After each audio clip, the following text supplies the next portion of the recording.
hospital room fell silent as Dr. Henry closed the file. "Spinal cord injury," he said, his voice measured and final. "You'll be in a wheelchair for the rest of your life." Vivian couldn't breathe, staring at her legs as if they belonged to someone else. Her mother turned away. Her fiancé Corbin let go of her hand, his footsteps echoing down the hallway. Only Carter remained, a single father she barely knew. He knelt beside the wheelchair, placed his hand over hers, and whispered in a voice raw with emotion, "If you can't walk, I'll be your legs." 3 days earlier, Vivian had controlled everything in her life. At 32, she ran her own consulting firm, wore tailored suits that commanded respect, and had a wedding planned to perfection. Control wasn't just preference, it was identity. Corbin seemed perfect. Investment banker, expensive watches, leased Mercedes. Her mother Bernice loved him, which mattered more than Vivian admitted. Bernice measured success in appearances, dropped Vivian's name at every social gathering as proof of good parenting. Carter Hayes lived in a different America. At 35, he raised his daughter Gwen alone, in a cramped apartment where heating worked sporadically. He worked double shifts at the hospital laundry, breathing steam and bleach for 12 hours, hands chapped from industrial detergent. Weekends meant extra hours cleaning medical equipment because rent didn't care about exhaustion. His manager Otis enjoyed his small power, reminded Carter weekly that tardiness meant termination, that 20 guys wanted his job. The night everything changed, Carter had $43 in his wallet. Gwen's fever had spiked to 103 degrees, forcing him to the emergency room. $43 meant antibiotics, but not groceries. Another week of rice while telling his daughter he'd eaten at work. They met in the ER hallway. Carter sat with Gwen curled against him when ambulance doors burst open. Paramedics wheeled in a woman, dark hair matted with blood, eyes wide with shock. He watched because tragedy demands witnesses. He saw her hand reach out, lips form a name. He saw the man who should have taken that hand, Corbin, in his $1,000 suit, hang back instead, phone pressed to his ear. Then Carter noticed something wrong. Another man approached Corbin, someone who moved with shadowy confidence. Later he'd learn the name, Bernie. They spoke in urgent whispers. Carter had worked enough service jobs to be invisible, to overhear private conversations. He caught fragments. Insurance documentation. Make sure she doesn't remember. Handle the police report. What about the brake line? The last phrase made Carter's blood cold. He'd worked auto repair through his 20s, knew every part of a car. Brake lines didn't fail randomly in modern vehicles. He tucked that observation away, told himself it wasn't his business, focused on Gwen's breathing and the bills he couldn't afford. When Dr. Henry delivered Vivian's diagnosis the next morning, the room became a tomb. Permanent paralysis, no recovery, life-altering injury. Vivian looked at her mother, silently begging for comfort. Bernice pressed her handkerchief to her lips and turned to the window, unable to face her daughter's new reality. The perfect daughter had become imperfect, and Bernice didn't have a script for that. Corbin took 2 steps backward, as if disability might be contagious. His face showed pity mixed with disgust, a man reassessing a bad investment. "I'll call you later. I need to handle some work things." He was gone before Vivian could respond. Social worker, Helen, needed signatures. Someone had to ensure Vivian wouldn't be transferred to a state facility 3 hours away. Bernice shook her head. She couldn't handle this publicly, not where neighbors might judge. Corbin claimed urgent business. Helen looked around the room in quiet desperation and locked eyes with Carter. He was still there. Had been sitting in the corner since dawn with Gwen asleep across his lap, waiting for his daughter's follow-up examination. "Can you sign as a temporary contact?" Helen asked, her voice tired from seeing too many families fall apart. "Just until proper family arrangements are made?" Carter looked at Vivian, really looked at her. He saw past the blood and the equipment and the wheelchair.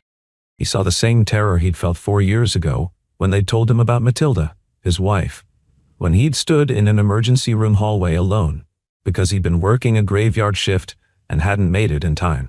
He saw someone drowning while the people who were supposed to love her swam away. He picked up the pen. His signature had barely dried when his phone vibrated. "Otis, if you're still at that hospital playing hero, don't bother coming back. Your shift started 20 minutes ago." Carter read the message twice, felt his stomach drop, then turned off his phone. He'd just lost his only source of income. But looking at Vivian sitting motionless in that wheelchair, her entire world collapsed around her. He knew he'd made the right choice. Gwen stirred against him, mumbled something about goldfish, and Carter realized he had no idea how he'd feed her next week. He'd figure it out. He always did. The following days blurred into nightmare. Each morning Vivian forgot for 3 seconds, then remembered. The wheelchair sat beside her bed like a verdict. Every small sound, wheel squeaks, brake clicks, bed adjustments, reminded her of this new life. Corbin visited once more. He brought expensive white orchids, stood near the door positioned for quick exit. "You need to be strong about this," he said, never meeting her eyes, carefully avoiding her legs or the wheelchair. He mentioned postponing the wedding casually, like rescheduling a dentist appointment. Before leaving, he slid a manila folder onto her table. Power of attorney documents. Purely practical. Someone needs to handle your affairs while you recover. Bernice came daily, which felt worse than staying away. She'd straighten bed sheets with tight, angry movements, muttering about inconvenience. "We should move you to my house. Keep this private. You don't want everyone seeing you like this." Like this. As if Vivian had become something shameful. Carter showed up with warm soup in a thermos. He brought a soft lavender blanket Gwen had chosen, washed until it was soft as clouds. He never asked empty questions. Just, "Is the pain worse today? Did you sleep?" He listened, took mental notes, adapted. Gwen would sit coloring, chattering about second grade. Marcus brought his hamster for show and tell, and it escaped in Mrs. Baugh. Thompson screamed and stood on her desk and everyone laughed, and it was the best day ever. She'd look up with gap-toothed delight, treating Vivian like a person instead of a tragedy. The physical therapy room became hell during Vivian's first session. Therapist Ingrid encouraged transferring from wheelchair to parallel bars. Vivian gripped the metal, tried pulling herself up with arm strength alone. Her muscles gave out after 3 seconds. She crashed to the padded floor, helpless as an overturned beetle. Humiliation was complete. Tears came hot and furious. When Ingrid reached to help, Vivian screamed, "Don't touch me! I don't need anyone's pity." That night, alone in her hospital room, Vivian noticed the papers Corbin had left. She read them carefully, her legal mind cutting through the jargon. If she signed these documents, Corbin would control all her medical decisions. He'd manage her finances during her period of incapacity. He'd have authority over her property, her business, her life. And the wording suggested this transfer of power might be permanent, depending on how a court interpreted her capability. Her hands shook. She understood exactly what this meant. If Corbin gained this power, proving herself competent enough to reclaim it would be nearly impossible.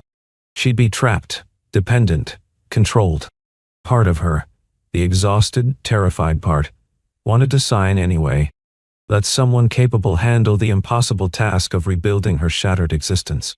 But a deeper instinct whispered warnings she couldn't quite articulate yet. Carter began approaching Vivian's care like a man studying for medical boards. He bought a notebook for $3 at the pharmacy and filled it with observations. He measured doorway widths in her apartment. He researched wheelchair cushion types and pressure sore prevention. He watched Ingrid during therapy sessions, memorizing proper transfer techniques, understanding that one wrong move could injure Vivian's spine further or cause terrible pain. The most difficult moments came during personal care. The first time Vivian needed help bathing, Carter approached with the clinical efficiency of a professional nurse and the respect of a gentleman operating under strict honor code. He'd set up everything within her reach: soap, washcloth, towels, then turn his back and talk her through each step. "Can you reach the faucet? Should I adjust the water temperature? Tell me if you need anything moved." His voice stayed steady, matter-of-fact, empty of pity or discomfort. When Vivian cried from the humiliation of needing help washing her own hair, Carter didn't offer false platitudes about everything being okay. He simply said, "You're handling something impossible. That takes strength most people never need. And I don't see you the way you think I do. I don't see weakness. I see someone fighting." Gwen became the bridge neither adult knew they needed. She decorated the wheelchair's handles with colorful ribbons and small bells from her craft box, declaring the medical equipment needed more magic. She'd visit after school, full of questions and observations. My friend Aisha has a wheelchair too, and she says racing down the hallway is really fun. Can you do wheelies? Can I ride on your lap sometime? Her brutal childhood honesty cut through adult awkwardness like a clean knife. Carter spent his evenings after Gwen fell asleep transforming Vivian's living space.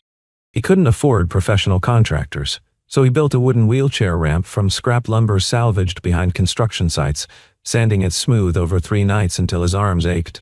He rearranged furniture to create clear pathways, measured every turn radius obsessively. His last valuable possession was Matilda's wedding ring, white gold with a small diamond, kept in a sock at the bottom of his drawer for 4 years. He sold it to a pawn shop for $260 and used the money to buy a proper shower grab bar and shower chair. The neighborhood noticed. Whispers traveled through the apartment complex, water finding cracks. The woman in 3B told her sister, who told the morning barista, who mentioned to another customer that the poor single dad from the 2nd floor was now caring for some rich woman, probably angling for money. Someone took a photo of Carter pushing Vivian through the park, her head tilted back in rare laughter at something Gwen had said, and sent it to Corbin with a message, "Your ex is moving on fast." When Corbin saw that image on his phone, something dark flickered across his face. He showed up at Vivian's apartment the next evening, his smile sharp as broken glass, his voice honey over poison. "Don't you find it strange," he said, perching on the arm of her couch without invitation, "that a man with nothing suddenly becomes so devoted? That someone struggling to feed his own daughter dedicates himself to a woman who has everything he needs?" He let that sink in. People don't do things for free, Vivian. Everyone wants something. Everyone has an angle. The seed of doubt took root in soil made fertile by shame and fear.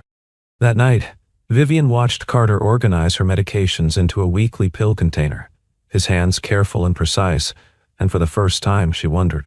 He was desperate, broke enough to work double shifts, behind on rent, one crisis away from losing custody of Gwen. And here was Vivian, disabled but wealthy, vulnerable but resource-rich. The math was simple enough to make her sick. When he caught her staring with suspicion in her eyes, she looked away, shame burning through her chest. But the doubt wouldn't leave. The confrontation came 3 days later. Carter had just tucked Gwen into the spare bedroom, reading her favorite story about a dragon who learned to knit, kissing her forehead goodnight. He returned to the living room to find Vivian crying silently, her wheelchair facing the darkened window, her reflection ghost-like in the glass.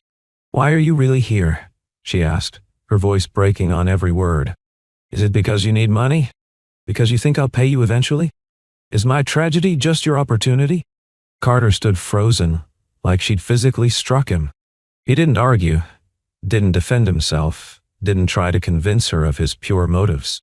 Instead, he placed an envelope on the coffee table, receipts for everything he'd purchased, a handwritten list of hours spent helping her, detailed notes about what he'd built and fixed. At the bottom, a single sentence. "I'll leave if you want me to. You were never an obligation." Vivian's hand trembled as she picked up the pen, pulled Corbin's power of attorney papers toward her. "This would be easier, wouldn't it? Stop fighting, stop struggling. Let someone capable handle the broken pieces of her life." The pen touched paper, began forming the first letter of her signature. The bedroom door opened. Small footsteps padded across the carpet. Gwen, hair messy from almost sleep, ran straight to the wheelchair and wrapped her thin arms around the metal frame. "Miss Vivi, please don't send Daddy away," she sobbed into Vivian's lap. "He's not mean like Mommy's boyfriend was before she left. Daddy's good. I promise he's really, really good." The pen fell from Vivian's fingers. She looked at this child who'd lost her mother, who'd been abandoned by someone who should have stayed, who knew what it felt like to be left behind. She looked at Carter, at the exhaustion etched into his face, at the man who'd given up his job and his last valuable possession for someone he barely knew. And she understood that she'd been attacking the one person who'd proven himself trustworthy because trusting felt more dangerous than suspicion. "I'm sorry," she whispered. "I'm so sorry." That's when Carter finally told the truth about why he stayed, the story he'd kept locked away.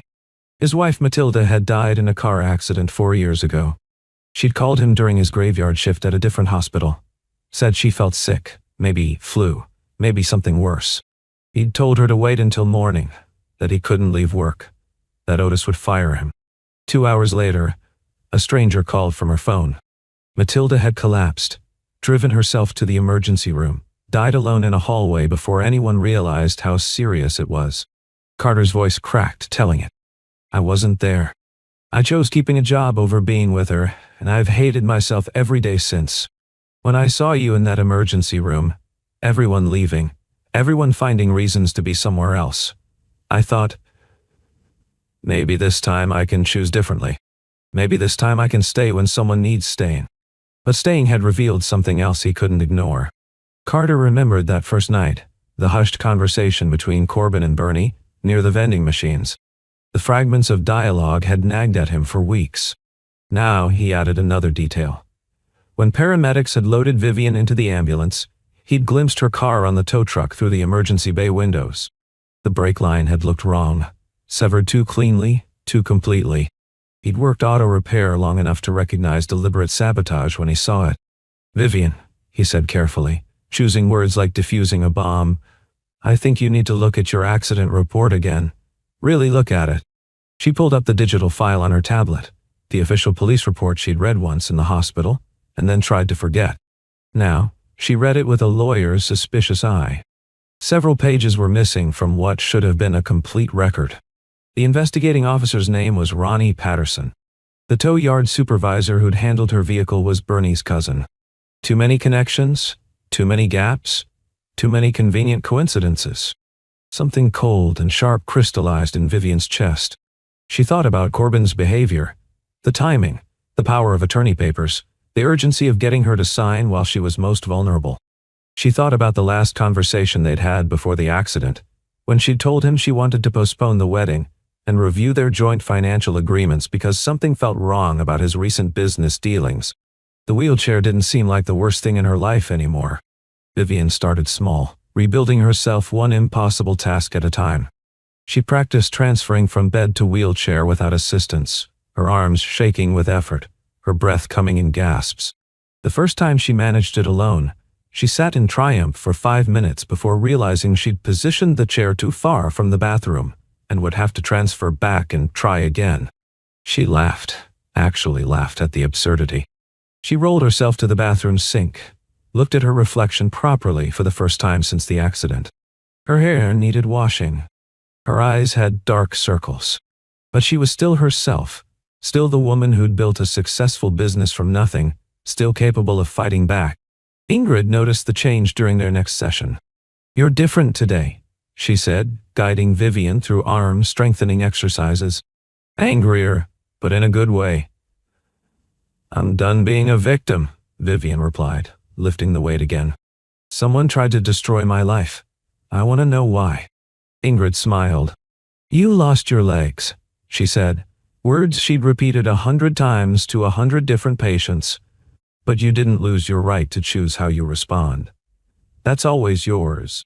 Vivian also began investigating, using skills she'd honed handling complex business cases. She requested traffic camera footage from the accident site, told the data had been corrupted due to technical issues. She asked for witness statements, found they'd been sealed as part of ongoing investigation. But patterns emerged. The accident happened exactly 2 days after she'd told Corbin she wanted to postpone their wedding. 3 days after, she'd asked to see detailed records of his investment accounts.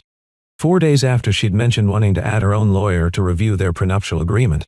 Carter and Vivian worked together now, two broken people building something stronger than either had been alone. Carter's auto repair knowledge and Vivian's legal mind made a formidable combination. They tracked down a former tow yard employee named Finn who'd quit shortly after handling Vivian's car. Couldn't stomach the corruption anymore. Finn met them at a coffee shop, nervous and chain-smoking. Bernie brought the car in himself, he said, hands shaking. Told me to process it fast. No detailed inspection. No photographs of the brake system. Paid me $500 in cash to keep my mouth shut and lose the paperwork. He pulled out his phone. But I kept a recording. Insurance against someone trying to shut me up permanently. He played it. Bernie's voice. distorted but clear. She can't stay clear-headed about this. You understand what I'm saying? We need her incapacitated, unable to fight the legal transfers. Everything depends on that. Vivian's blood ran cold. This was proof of conspiracy, of deliberate intent to harm her. But it also meant they'd made themselves targets by digging too close to the truth. The danger escalated quickly. Vivian was outside with Ingrid one morning, practicing navigating curb cuts independently, when a man in a dark jacket deliberately bumped hard into her wheelchair. The impact nearly tipped her onto the street. He disappeared into the crowd before anyone could react, before Ingrid could get a good look at his face. Ingrid called it an accident. Vivian knew better. That night, someone broke into Carter's apartment while he and Gwen were at Vivian's place. Nothing stolen, but every drawer had been searched, every cabinet opened. On the kitchen floor, torn in half, was a copy of the power of attorney document. A message: "We know what you're doing. Stop." The legal attack came next, surgical and vicious. Carter received a certified letter from Child Protective Services. An anonymous complaint accused him of neglecting Gwen while exploiting a vulnerable, disabled woman for financial gain. The language was technical, professional, filled with concerning phrases about unstable living situations and inappropriate relationships. Someone had done research, made this sound credible enough to trigger an investigation. At school, another child, coached by an adult, obviously, told Gwen her daddy was a bad man who hurt people for money. Gwen came home with tears streaming down her face, threw herself into Carter's arms, and sobbed the question every abandoned child fears: "Are you going to leave me like Mommy did? Are you going to disappear?" Carter held his daughter while his heart broke into smaller and smaller pieces. "I will never leave you," he promised, his own voice thick with tears. "Not ever. Not for any reason. Do you understand? Never." Someone tried to push Vivian down a steep wheelchair ramp outside a coffee shop 2 days later. Only her quick reflexes on the brake prevented serious injury. Carter installed deadbolts on every door and window of Vivian's apartment. They were getting close to something Corbin couldn't afford to have exposed, and he was fighting back with everything he had. Then Officer Ronnie showed up at Vivian's door with handcuffs and backup. "Carter Hayes," he said, voice flat with false authority, "you're under arrest for unlawful access to private records and obstruction of justice." The charges were fabricated, transparent to anyone who knew the truth, but they were also official. They carried weight. Ronnie grabbed Carter's wrists, forced them behind his back, clicked the cuffs tight enough to hurt. Vivian shouted, demanded to see warrants, threatened legal action, but they took Carter anyway. The last thing he saw before they pushed him into the police car was Gwen screaming his name, and Vivian trying desperately to roll her wheelchair down the front steps after them, helpless and furious and terrified. In the holding cell, Carter used his one phone call for Gwen's emergency babysitter, a neighbor who owed him favors. Then he sat on the concrete bench and thought about brake lines, about conversations overheard in hospital hallways, about the specific way metal looks when it's been cut deliberately versus when it fails naturally. He'd worked auto repair for 6 years before Gwen was born, had specialized in brake systems. He knew what deliberate sabotage looked like. He sketched the brake assembly on a scrap of paper, provided by a surprisingly sympathetic guard, marked exactly where the cut would have been made to cause catastrophic failure during normal driving. Added notes about the specific tools required for that kind of precision work. It wasn't evidence that would hold up in court, but it was a map for someone who knew how to follow it. Outside the jail, Vivian was making calls of her own, her voice steady despite the terror clawing at her chest. Ingrid, who'd seen too much corruption in her years working hospital cases, brought her a copied page from Vivian's medical file, a page that should have been part of the official accident report, but had mysteriously vanished. It showed traces of brake fluid in Vivian's blood work taken immediately after the crash, suggesting catastrophic brake line failure during operation. Vivian also tracked down Bernie's payment to a records clerk, a digital trail Corbin had been careless enough to leave in his business accounts, which Vivian still had partial access to through their shared wedding planning expenses. Only $500 transferred 3 days after her accident, memo line reading consulting services, to a city records clerk making $40,000 a year. Combined with Finn's recording, Ingrid's medical evidence, and Carter's technical analysis, they had a case. Vivian brought everything to a criminal defense attorney, demanded they reopen the accident investigation, and insisted on speaking to Officer Ronnie's supervisor. Ronnie had made critical mistakes. He'd known details about the accident that weren't in any public report, details only someone involved in the cover-up would know. When the supervisor questioned him, then brought in internal affairs, Ronnie cracked within 2 hours. He admitted Corbin had paid him $6,000 to manage the case, to lose certain evidence, to seal witness statements that might raise questions. Vivian appeared at the police station not as a victim begging for help, but as a woman demanding justice with evidence to back it up. She presented documents methodically, walked the investigators through the timeline, connected every dot with the precision of someone who'd spent years building legal cases. The truth was undeniable. Corbin had sabotaged her car. He'd needed Vivian incapacitated, unable to cancel their financial agreements, unable to prevent him from accessing her substantial business accounts and property holdings. The power of attorney was his endgame, his path to complete control. Carter was released within 3 hours, all charges dropped with apologies. But Vivian wasn't finished. She went home alone that evening, exhausted, wanting nothing more than to collapse. She unlocked her door and rolled inside. The lights were off, which was strange because she'd left them on. Then Corbin stepped from the shadows beside her bookshelf. "You made a mistake, Vivian," he said quietly. His mask was completely gone now. No charm, no pretense of concern. "I never loved you," he said simply, conversationally, like discussing the weather. "I loved what you represented. Money, connections, social status. And you were about to take it all away, weren't you? Cancel the wedding. Separate our finances. Expose my business dealings." He moved closer to her wheelchair. "You couldn't just be grateful for what I offered. You had to ask questions."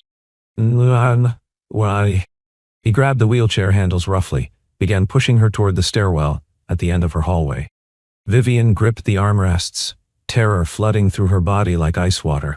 "You're afraid," she said, voice shaking but clear, refusing to beg. "Afraid that even in this chair, I'm stronger than you'll ever be." Corbin's hand moved toward the brake release. "We'll see about that." The front door crashed open. Carter burst through, had been released 10 minutes earlier and run the entire way, arriving just in time.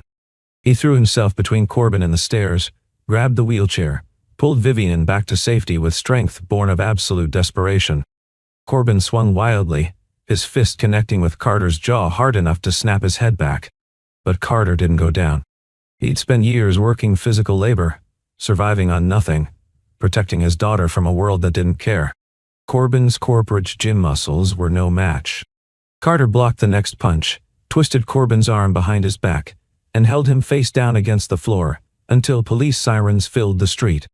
Different officers came this time, internal affairs, state investigators, people who couldn't be bought. Finn had submitted his recording officially. Ingrid had provided medical evidence through proper channels. The new lead investigator had found Bernie's payments and traced them to Corbin's hidden accounts. Ronnie was already in custody, making a deal to save himself by testifying against everyone else involved. They handcuffed Corbin right there in Vivian's hallway. As they led him past her wheelchair, he looked back with cold fury. "You'll always be just a woman in a wheelchair," he said, trying to wound her one final time. Vivian met his eyes without flinching. "I'd rather be in this chair with my dignity than standing on my feet with a soul as empty as yours." The legal proceedings took months, but the outcome was never in doubt. Corbin was convicted of attempted murder, conspiracy, insurance fraud, witness tampering, and 8 other charges. Bernie followed. Ronnie lost his badge and faced his own criminal trial. Carter's record was cleared completely. The child welfare complaint dismissed as malicious fiction designed to intimidate a witness. Vivian reclaimed full legal control of her life, her finances, her future. She dissolved the business arrangements she'd made with Corbin, recovered the money he'd already siphoned off, and discovered she was actually wealthier without him than she'd realized. But the real victory was quieter, harder to quantify, and infinitely more valuable. 8 months after the accident, Vivian returned to work, not in her old office with its inaccessible conference rooms and narrow bathroom stalls, but from home. Consulting remotely with clients who quickly learned her disability hadn't diminished her capabilities. She video conferenced into meetings, provided strategic analysis that doubled company revenues, and proved you didn't need to stand in a boardroom to command respect. Her first major project post-recovery was establishing a non-profit organization that helped retrofit homes for wheelchair accessibility. She offered interest-free loans and coordinated volunteer labor, making it possible for people without resources to maintain independence in their own homes. Gwen suggested they call it New Doorways, and the name stuck. Carter found employment at a rehabilitation center, where his experience caring for Vivian made him invaluable. His manager praised his patience, his attention to detail, his genuine compassion that couldn't be taught. He still lived modestly in the same apartment, but the desperation was gone. He could afford groceries and medicine, could save small amounts for Gwen's future, could breathe without constant financial panic. One afternoon, Vivian rolled herself to Gwen's school for pickup, something she'd been working toward for months. She navigated the sidewalks independently, positioned herself near the exit, and waited. When the bell rang, Gwen burst through the doors, backpack bouncing, and her face lit up like sunrise when she saw Vivian there. "Miss Vivi, you came by yourself." Gwen threw her arms around Vivian, buried her face in her shoulder. Other children gathered around, asking questions about the wheelchair with the refreshing directness of 8-year-olds. "How fast does it go? Can you do tricks? Does it have a motor?" Vivian answered each question honestly, showed them how the brakes worked, let them see that different didn't mean broken or less than. Several parents watched with expressions that had shifted from pity to something like admiration. That evening, Carter made dinner in Vivian's kitchen, while Gwen did homework at the table, tongue stuck out in concentration. They'd fallen into rhythms that felt like family, comfortable silences and easy conversation. After Gwen went to bed, clutching her stuffed rabbit, Carter and Vivian sat in the living room. "I don't need you to save me," Vivian said suddenly, breaking the quiet. "I need you to understand that." Carter smiled. That gentle expression she'd come to recognize as pure honesty. "I know. I've always known that's not what this is. But I do want you here," Vivian continued, choosing words carefully. "I want you to stay. Not as my caretaker, not as someone who pities me. As someone who chooses to be here," Carter finished. "Someone who sees exactly who you are and isn't going anywhere unless you ask me to." Vivian reached for his hand. "Can you help me with something?" Carter stood, uncertain. She unlocked her wheelchair brakes. "I want to stand, just for a minute. Hold me up." He understood. Carter positioned himself in front of her, let her grip his shoulders for support. He lifted her gently, supporting her full weight against him, and they swayed slightly while finding balance together. Her feet didn't touch the ground, but the position felt like dancing, like something more honest than music. "I can't walk," she whispered, her breath warm against his neck. "But I've never stood taller than I do right now." They stayed like that for several heartbeats, two people who'd saved each other in ways that had nothing to do with wheelchairs or mobility. Then Carter carefully lowered her back into the chair, adjusted the footrests, and sat beside her. Later, when Gwen padded out in her unicorn pajamas, asking for water, they all ended up watching a movie together on the couch, Gwen asleep between them before the opening credits finished. Vivian looked at this accidental family they'd built from tragedy and choice, and staying when leaving would have been easier. The wheelchair sat beside them, no longer a symbol of everything she'd lost. Just a tool. Just a part of Vivian's life, the way Gwen's backpack was part of hers, the way Carter's work badge was part of his. The ribbon Gwen had tied to the handle months ago was faded now, the bells tarnished, but still there, a small piece of magic that had, against considerable odds, actually worked. Healing didn't mean getting her legs back. It meant reclaiming her voice, her choices, her right to be loved, not despite her wheelchair, but as a complete person who happened to use one. Carter hadn't saved her from disability. He'd stayed beside her while she learned to save herself. And that had made all the difference in both their lives.